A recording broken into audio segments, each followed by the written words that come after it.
everyone, welcome back to Corporate Decoder, the place where we break down the nitty-gritty of corporate filings. And let me tell you, Maravai Life Sciences Holdings has some news that's going to make your eyes pop. So Maravai Life Sciences Holdings, they're in the business of making critical products for developing drugs, diagnostics, and vaccines. You know, the stuff that keeps us healthy. They've just dropped their quarterly report, and it's a bit of a roller coaster, especially when you look at their financials before we dive in.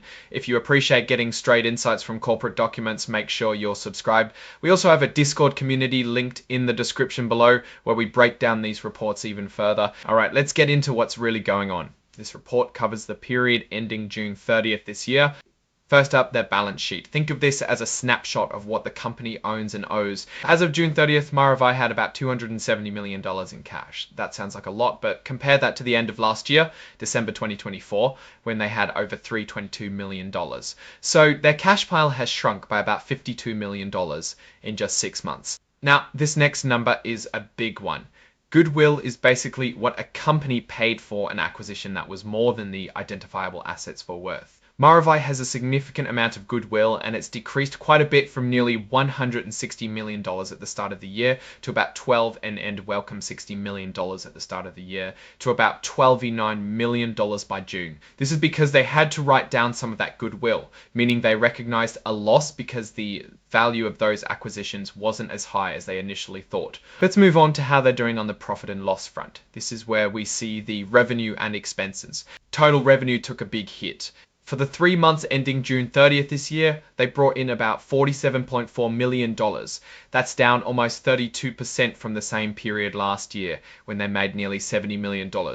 Digging into that, their nucleic acid production segment saw a major drop. Revenue fell from over $54 million last year to just over $31 million this year. That's a huge 43% drop. The company says this is mainly because some big orders for their CleanCap product, which is used in vaccines, didn't repeat this year.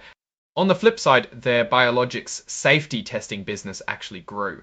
Revenue went up by about 10% from almost $15 million to over $16 million. So while one part of the business is struggling, the other is showing some resilience. Now, remember that goodwill write-down we saw on the balance sheet? It shows up here too as a massive operating expense. They recorded a goodwill impairment of over $30 million just in this last quarter. For the first 6 months of the year, that number jumps to nearly $43 million. Ouch. This significantly impacts their reported loss from operations. Because of these factors, their loss from operations ballooned. From a loss of about $13.4 million last year, it shot up to a loss of almost $66.3 million this quarter. That's more than a 390% increase in their operating losses. And when you filter out the non-controlling interest, the net loss directly attributable to Maravai's shareholders is a staggering $39.6 million for this quarter alone. That translates to a loss of 27 cents per share compared to a much smaller loss of 7 cents per share in the same quarter last year. Let's look at how much cash Maravai is actually using or generating. This is crucial for understanding their financial health. For the first 6 months of this year, they used over $19 million in cash. Just from their regular business operations, last year they actually generated nearly $9 million from operations. This is a huge swing driven by that massive net loss and the goodwill write-down. When we look at investing activities, they spent about $26 million in the first half of the year. This was mainly for acquiring 2 companies, Molecular Assemblies and Officinae Bio, which cost them about $11 million and $15 million respectively.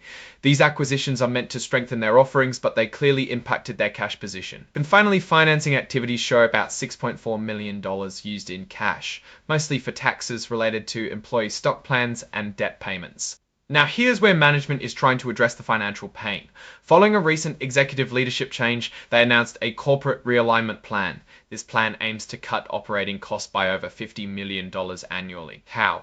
Well, they're cutting about 25% of their workforce, which means around 560 employees will be affected, and they're expecting to incur about $8 to $9 million in restructuring costs for this. This signals a significant shift in company strategy, likely in response to declining revenues and profitability. Looking at the trends, the revenue from their nucleic acid production segment has been hit hard, dropping nearly 43% this quarter. This significant decline is putting a lot of pressure on the company. Interestingly, their cost of revenue actually went up by about 3% this quarter, even as their revenue plummeted. This is partly due to an increase in their reserve for excess and obsolete inventory, meaning they have materials they can't use and are having to account for that loss. The company's gross profit margin took a nosedive, falling from over 44% last year to just under 16.5% this year. That's a massive drop in how much money they keep from each dollar of sales. The company's struggling financials are highlighted by a significant goodwill impairment charge of $30.4 million in the second quarter. This is a clear sign that they've overpaid for past acquisitions, specifically the Alphazyme acquisition, and are now writing down that overpayment. This really points to potential missteps in past strategic decisions. The company's overall other expense category also saw an increase. This includes things like interest expense, which decreased because they paid down some debt, but that was more than offset by a large drop in the interest income they earned on their cash. This combination means they are spending more on non-operational items than before. The substantial cash burn is clear in their operating activities. Using nearly $20 million in cash in the first half of the year to run the business, especially after generating cash last year, is a major red flag. It suggests the core business is not generating enough cash to sustain itself. And on top of the financial struggles, there's a significant internal control issue. The report highlights material weaknesses in how they handle revenue recognition and goodwill impairment.